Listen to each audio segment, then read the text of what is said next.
सबसे बड़ी खबर यह है कि जगदीप धनखड़ ने उपराष्ट्रपति पद से इस्तीफा दे दिया है। स्वास्थ्य कारणों को इस्तीफे की वजह इन्होंने बताया। साल 2022 में धनखड़ ने 14वें उपराष्ट्रपति के तौर पर शपथ ली थी। 6 अगस्त 2022 को उपराष्ट्रपति के चुनाव हुए थे। धनखड़ ने विपक्ष की उम्मीदवार मार्गरेट अल्वा को हराया था और इस दौरान धनखड़ को कुल 725 में से 528 वोट मिले थे।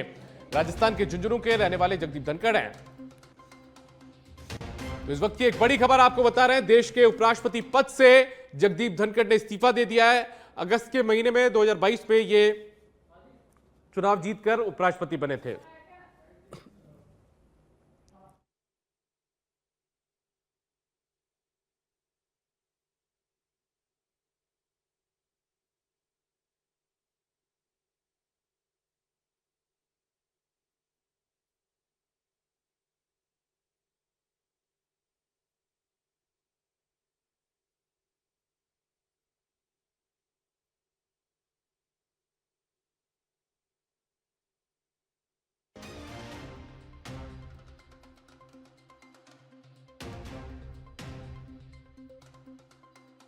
उपराष्ट्रपति पद से जगदीप धनखड़ ने इस्तीफा दे दिया है।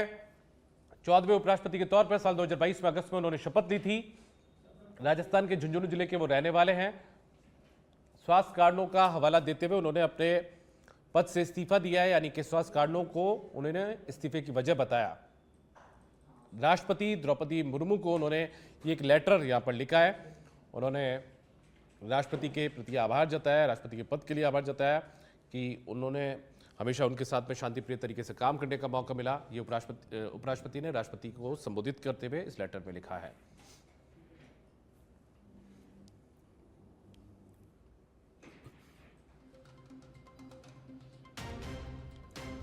तो देश की एक बड़ी खबर है, जहां पर उपराष्ट्रपति पद से जगदीप धनखड़ ने इस्तीफा दे दिया है। त्यागपत्र में स्वास्थ्य कारणों का हवाला उन्होंने दिया है और ये जो लेटर राष्ट्रपति द्रौपदी मुर्मू को उन्होंने लिखा वो हम आपको टीवी स्क्रीन पर दिखा भी रहे हैं। स्वास्थ्य कारणों का उन्होंने हवाला देते हुए इस पद से इस्तीफा दिया है। उनकी उम्र अभी 74 साल है और उन्होंने स्वास्थ्य की प्राथमिकता और चिकित्सीय सलाह जो है, यानी कि डॉक्टर्स की जो सलाह है उसका पालन करते हुए अपने पद से इस्तीफा दिया है। ये उन्होंने अपने इस लेटर में लिखा है। उन्होंने राष्ट्रपति को उनके सहयोग और सौहार्दपूर्ण संबंधों के लिए धन्यवाद भी दिया। साथ ही मंत्रिमंडल और प्रधानमंत्री को भी सहयोग के लिए आभार जताया है। उन्होंने ये भी कहा है कि उन्हें माननीय सांसदों का स्नेह मिला। 6 अगस्त 2022 को उपराष्ट्रपति पद के चुनाव हुए थे और उसके बाद ये देश के उपराष्ट्रपति बने थे। मार्गरेट अल्वा जो कि विपक्ष के उम्मीदवार थी, उनको उन्होंने हरा दिया था चुनाव के अंदर।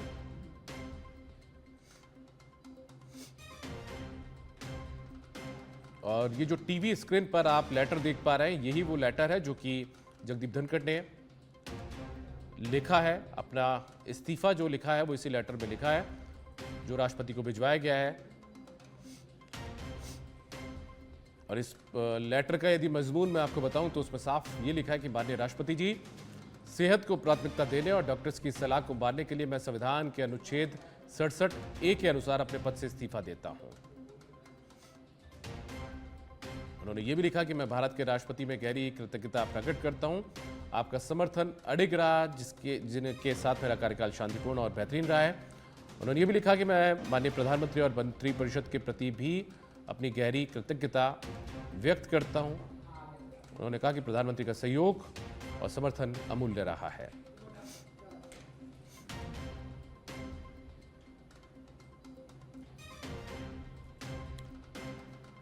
राष्ट्रपति को लिखे अपने लेटर में जगदीप धनखड़ ने यह भी लिखा कि मैंने अपने कार्यकाल के दौरान जो सांसद हैं, प्रधानमंत्री हैं, उनसे बहुत कुछ सीखा है। माननीय सांसदों से मुझे जो स्नेह, विश्वास और अपनापन मिला वो हमेशा मुझे याद रहेगा, मेरी स्मृतियों में रहेगा।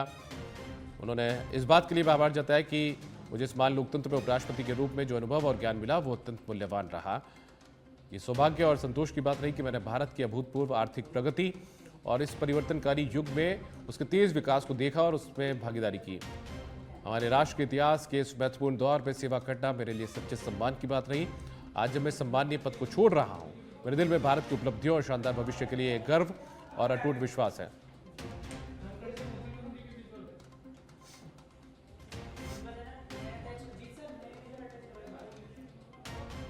दरअसल स्वास्थ्य कारणों का हवाला देते हुए इस पद से उन्होंने इस्तीफा दिया है।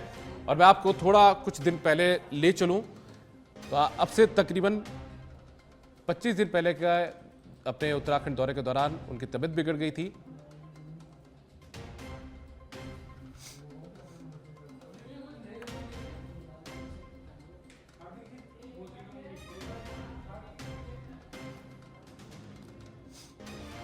और हमारे साथ में राजनीतिक विश्लेषक एकलव्य सिंह जुड़ चुके हैं फोन लाइन पर। एकलव्य जी, बहुत स्वागत है आपका।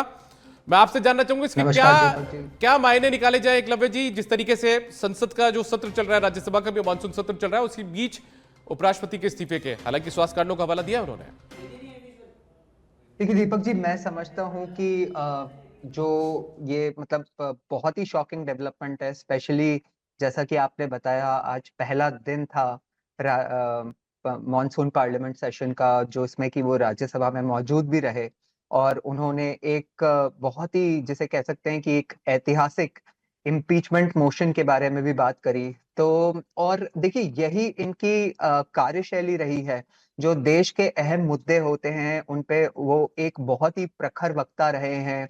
उसके अलावा जिस तरह से उन्होंने एक प्रेसिडेंट, एक ऐसे वाइस प्रेसिडेंट रहे जिन्होंने एक प्रेसिडेंट सेट किया कि हमारे जो माननीय सांसद हैं अपर हाउस ऑफ पार्लियामेंट के, उनको अपने आप को कैसे कंडक्ट करना चाहिए, समय समय पे वो उनको डिसिप्लिन और अनुशासित करते रहे। तो मैं समझता हूँ ये बहुत बड़ी क्षति है एक तरह से हमारी डेमोक्रेसी के लिए। अ, लेकिन मैं ये कहना चाहूंगा कि देखिए एक बात तो सही है, आपको ध्यान होगा कि लगभग 3-4 महीने पहले जब वो करीब 3 दिन के लिए एम्स में भर्ती थे अपने स्वास्थ्य कारणों से, कुछ कार्डियक रिलेटेड इश्यूज थी, तो मैं समझता हूँ देखिए इसमें कहीं ना कहीं एक बात तो है ही कि जिस तरह का पिछले कुछ सेशंस में पार्लियामेंट में डायलॉग रहा है, और आपने देखा होगा कि पर्टिकुलरली कई ऑपोजिशन के मेंबर्स ने उन्हें अटैक भी किया है, चाहे वो उनकी मिमिक्री करना हो, चाहे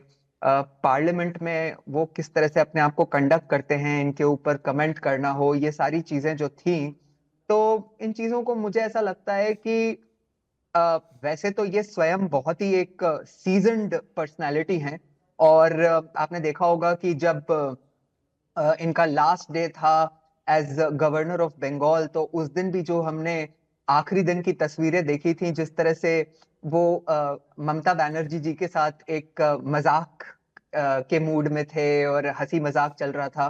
तो उनमें ये क्षमता तो है ही कि वो इन चीजों को अब्सॉर्ब कर सके, परंतु मैं समझता हूँ कि in the wake of his health condition हो सकता है कि डॉक्टर्स ने उन्हें शायद ऐसा सुझाया हो कि ज्यादा एक्साइटमेंट और आपने देखा होगा कि पिछली बार जिस तरह से वक्फ अमेंडमेंट बिल पे जो सेशन चला वो सुबह के 4 बजे तक कंडक्ट हो रहा था, लंबी लंबी बहस। इस बार भी ऑपरेशन सिंदूर पे जो बहस रहेगी, मैं समझता हूँ वो काफी लंबी जा सकती है। तो in the wake of all this हो सकता है कि डॉक्टर्स ने उन्हें एडवाइस करा हो, जो कि जिसपे गौर करते हुए उन्होंने ये डिसीजन लिया हो। बिल्कुल। और बड़ी बात यह भी एकलव्य जी कि हाल ही में 25 जून को, जून के महीने में, अब से करीब 25 दिन पहले ही उनकी तबीयत बिगड़ गई थी नैनीताल। जब वो दौरे पर थे, इस दौरान नैनीताल के राजभवन में भी उन्हें ले जाया गया था, वहां भी डॉक्टर्स ने उनका चेकअप किया। जी, जब वो मेरे ख्याल से किसी फंक्शन में अपना मतलब वहां को शायद फंक्शन को कंक्लूड करके वो अभिवादन कर रहे थे वहां पे अन्य लोगों का, तो उस समय खड़े खड़े ही वहां पे उनको कुछ सीने में दर्द की कुछ तकलीफ हुई थी। तो यही है कि मतलब मैं समझता हूँ पिछले लगभग 6-8 महीने से जो ये कार्डियक इश्यूज रही हैं, तो इस एज में मतलब कहा जा सकता है कि मतलब ऐसा हो सकता है कि एक अ, अगर वो यदि इसको इसी तरह से चलने देते और इस तरह के जो एक मतलब वाइस प्रेसिडेंट एक देश की ऐसी पोजीशन है जो कि साथ में चेयरमैन ऑफ राज्यसभा भी होते हैं, तो बहुत ही एक तरह से प्रेशर वाली पोस्ट होती है।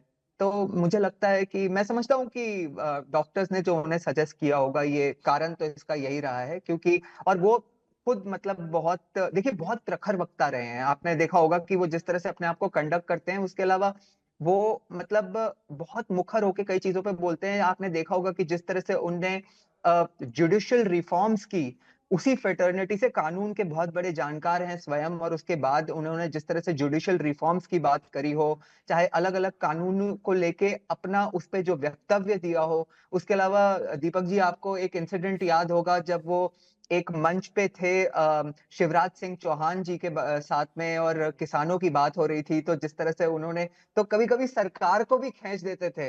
तो उनकी मतलब एक बहुत ही मुखर प्रखर वक्ता की हमेशा से एक रेप्यूटेशन रही, जिन्हें कहते हैं ना कि एक अंग्रेजी में कहावत है कि never pulls back his punches. तो मुझे ऐसा लगता है कि दुर्भाग्यपूर्ण है कि अभी हम उनको उनके इस पोजीशन में नहीं देखेंगे। अच्छा, आपका विश्लेषण क्या कहते हैं? क्या जिस तरीके से कुछ लंबे वक्त से उनके ऊपर टीका टिप्पणियां की गई, सियासी टिप्पणियां की गई, खासतौर पर विपक्ष की तरफ से, उनके झुकने तक की बातें कर दी गई कि सरकार के आगे झुक जाते हैं, इससे भी कुछ आज चल रहे थे वो? दीपक जी, जैसे मैंने आपको बताया कि मैं ये समझता हूँ कि वो एक बहुत ही सीजन्ड लीडर, सीजन्ड पर्सनालिटी, और जीवन का बहुत लंबा अनुभव।